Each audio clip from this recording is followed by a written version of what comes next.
শক্তিশালী কৰিব পাৰোঁ।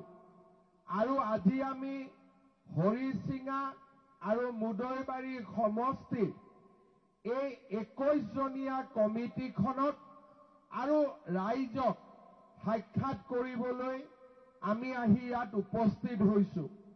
মই আপোনালোকক অনুৰোধ জনাম যে যিমান ৰাইজ বুথ কমিটিৰ লগত জড়িত হৈছে সকলোৱে এবাৰ হাতখন দাঙি দিয়ক, মই যাতে চিনি পাব পাৰোঁ। সকলো বুথৰ লগত জড়িত হৈছে পাক্কা? তেতিয়াহ'লে মোৰ লগত আকৌ এবাৰ ক'ব, ভাৰত মাতা কি। শ্ৰদ্ধাৰ ৰাইজ, আপোনালোক সকলো অৱগত যে আৰু কেইটামান দিন পিছতেই আমাৰ বিটিআৰত নিৰ্বাচন অনুষ্ঠিত হ'ব।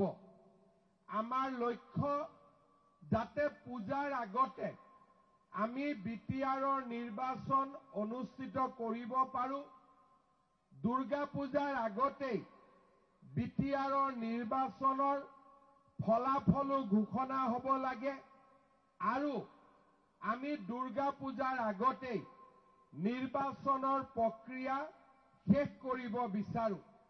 কাৰণ অক্টোবৰ মাহৰ পৰা চৰকাৰৰ বহুত আঁচনি আছে।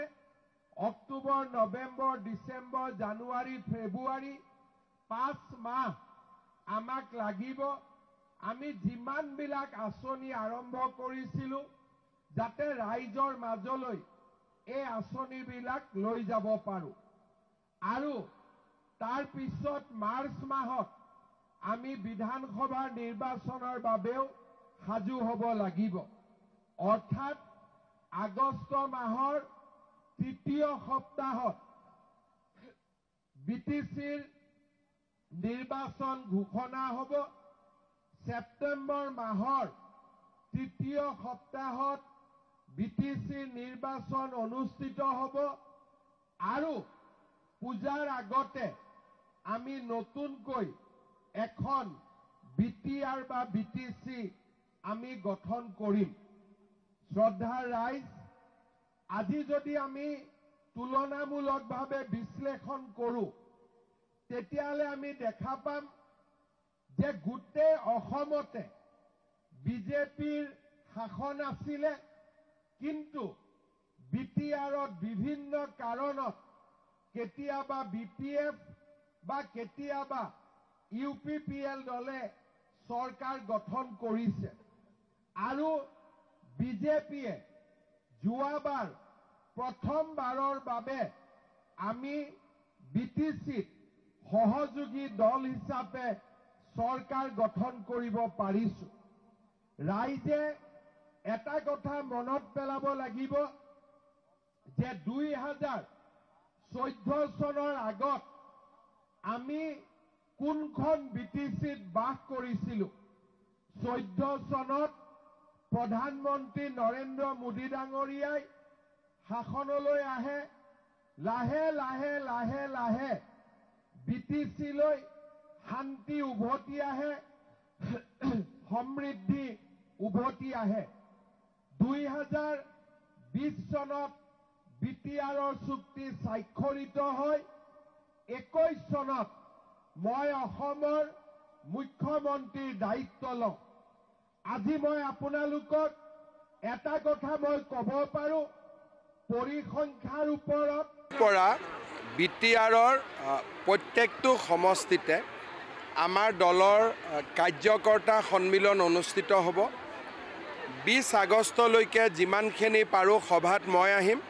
ৰাজ্যিক সভাপতি দিলীপ শইকীয়া ডাঙৰীয়ায়ো সম্বোধন কৰিব। আমাৰ চেষ্টা হ'ব যাতে 40টা সমষ্টিতে বিজেপি দলৰ একোখন কাৰ্যকৰ্তা সন্মিলন অনুষ্ঠিত হ'ব পাৰে।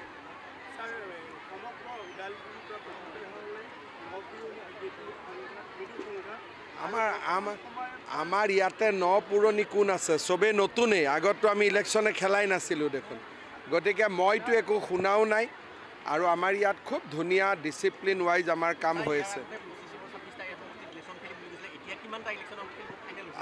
ফাইনেল হোৱা নাই, এই ট'ৰটোৰ পিছত ফাইনেল কৰিম। আমি 25 আগষ্ট তাৰিখে ফাইনেল কৰিম কিমান সমষ্টিত ইলেকশ্যন খেলিম আৰু যিমান পাৰোঁ আমি বেছি সমষ্টিত ইলেকশ্যন খেলিম।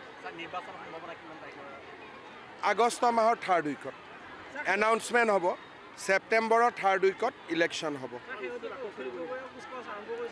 ভাল কথা মানে যোন জাগাত বিদেশী আছে, সন্দেহযুক্ত নাগৰিক আছে, আমি সেইখিনি এভিকশ্যন কৰি দিম আৰু সেইটো আমি এটা লক্ষ্য বান্ধি লৈছোঁ। কামত আমি আগবাঢ়ি আছোঁ, আমি ধুনীয়াকৈ আগবাঢ়ি গৈ থাকিম। অখিল গগৈ ডাঙৰীয়াই পট্টাৰ কাৰণে লাগিব, কাৰণ তেওঁৰ তাতে ভোট আছে, কিন্তু পট্টাটো আৰু অখিল গগৈ দিব নোৱাৰে। তেওঁতো মন্ত্ৰীও নহয়, চৰকাৰো তেওঁ নাহে। ছাৰ, শক্তি বিভাগৰ প্ৰায় 5,000তকৈ অধিক কৰ্মচাৰী ইতিমধ্যে কাম কৰি আছে ঠিকাভিত্তিকভাৱে। সেইসকল কৰ্মচাৰীৰ কাৰণে নিৰ্বাচনৰ আগত কিবা ভাল খবৰ হ'ব নেকি ছাৰ? মই নাজানো, পাৱাৰ মিনিষ্টাৰক আপোনালোকে সুধিব লাগিব। হা হা